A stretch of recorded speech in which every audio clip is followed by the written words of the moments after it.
Speechless. That is how I feel after this chapter. A lot of you probably feel that as well. I don't know what Hokuzono eats for breakfast. I don't know how he goes about his day-to-day life, but whatever he is doing, I pray for that man's health, his safety, his sanity, and to continue cooking. It feels like every single week he is dropping banger after banger after banger and always elevating, always new, always refreshing, always entertaining. You want your meathead, high octane action with cool visuals and paneling? You got it. You want your super creative, disturbing and emotional backstory? You got it. You want this chapter with Samura descending like an angel of death? You have it. What more could you realistically ask for? You've got the writing, you've got the artistry, you got the emotion, you have the texture, you have literally everything this story can provide every single week at its highest, at its peak. And that's not even me glazing it, because I could sit here and suck this man off for a very long time, but truthfully, just if you're any fan of this story, you know exactly the feeling that we all have. This is the same feeling that you had reading Kaizen,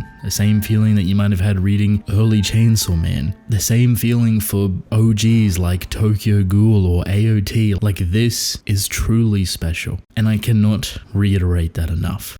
I think we all knew that Samura would come back eventually. He would descend upon everybody and really cause mayhem. But seeing it in action, in motion, seeing it portrayed this way, so much better than you could ever expect. I love how sincere it feels. It's very personal to Iori and to Chihiro, but then it's grand and it's horrifying to onlookers. You have this pitch black, dark sky that's been blocking out the sun for however long now, and suddenly you look up and you get flashbanged by this holy light, and the first thing that you see is death descending upon you. I'm sorry, but that is symbolic peak at its finest. The flashbacks with Iori and Samura has served such a potent purpose to a moment like this. The reason this moment is so powerful and strong is the amount of work and detail, information, the emotion that has gone into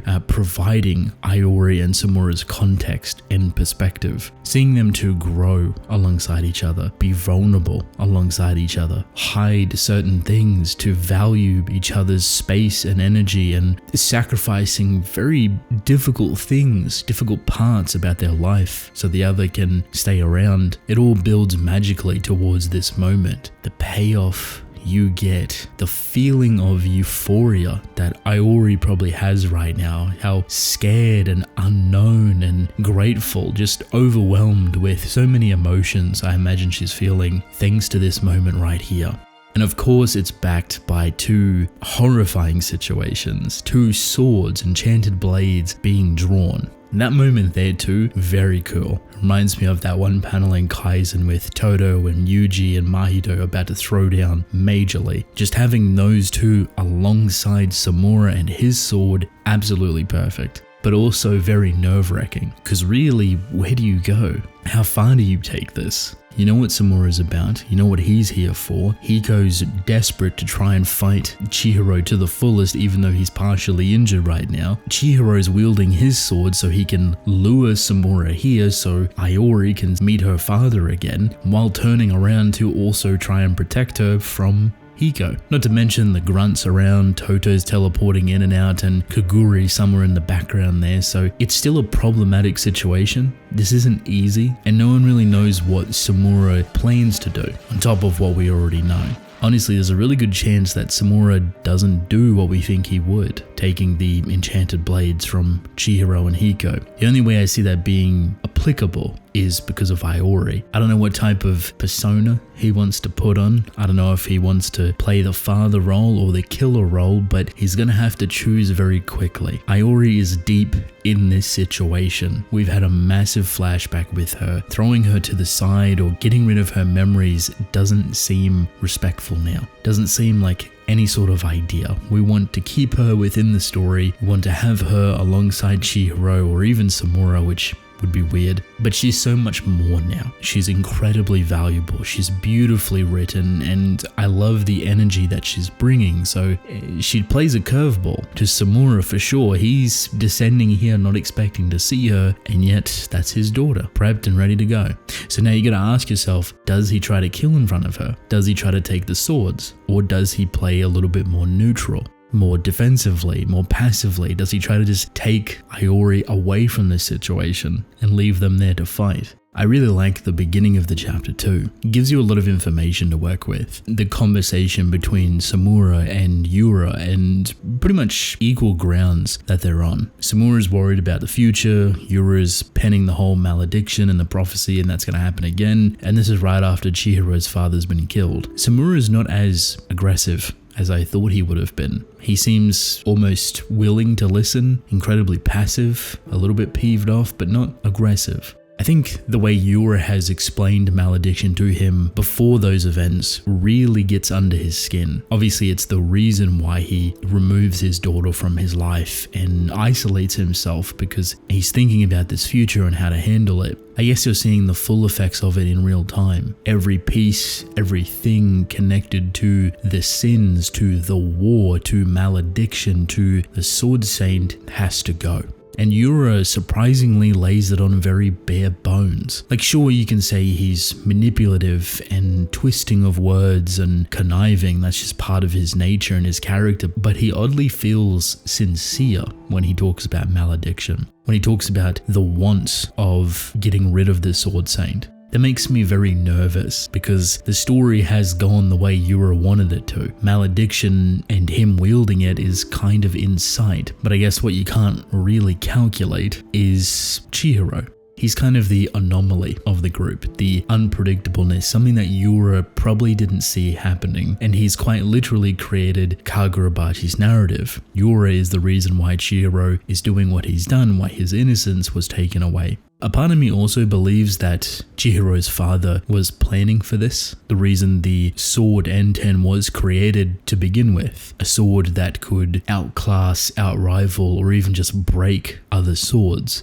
There's no technical validity behind that, more so just ideas and theories, but it would run parallel alongside Samura's goal. Someone that's trying to disconnect and break the sword bearers. You kill the sword saint and all of the sword bearers die. You forcefully disconnect all the sword bearers and potentially bring them back. You have nothing to worry about. Wouldn't it be funny if N10 was designed solely for the purpose of destroying the swords and not the users, quite literally breaking the contract? It is the only sword that is not a part of the eternal contract connected to the sword saint. It operates freely. It truly is an anomaly sword with an anomaly character, which so far has successfully broken a sword.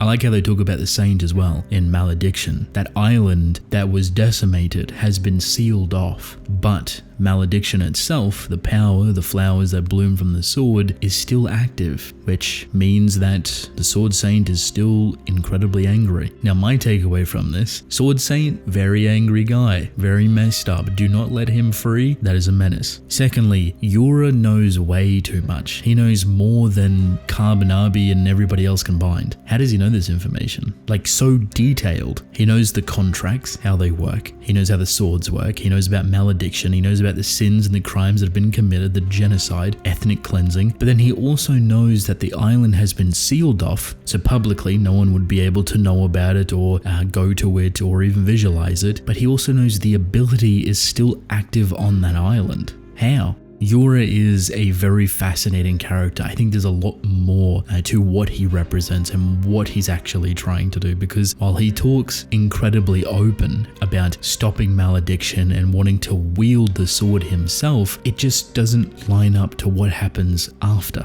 There's only one part of his conversation that gives me an idea. He talks about the sword saint's emotions and ideals contorting the sword. That the reason malediction happened was not necessarily because of the sword, but it was more so because of the strong feelings from the sword saint. In the opposite way that Yura wants to stop malediction, he believes that his strong feelings could stop any future malediction prophecy from happening.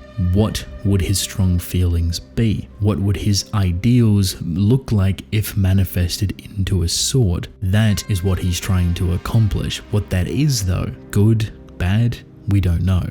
However, that is further in the future. They have to go through a massive brick wall to even get there, and that is the Sword Saint himself. I really, really love this chapter. It has an energy about it that just feels so nice to indulge within. Seeing Hiko take an L, but so energetic to wield an enchanted blade, not even caring that Samura would come in, knowing that Chihiro would wield one as well. Beautiful. The star of the show, however, is Iori and Samura. This father-daughter bond, the reunion, the love, the history, the flashback that has preceded it, everything has pointed towards this moment. Seeing him descend with angel wings, big light behind him, truly beautiful imagery. I'm so excited to see what Hokusono does, how he has Iori and him converse, and then this wielding of enchanted blades. We have 3 of them active right now in one place. This is a crazy moment. You do not know what is going to happen, but I am very eager to find out.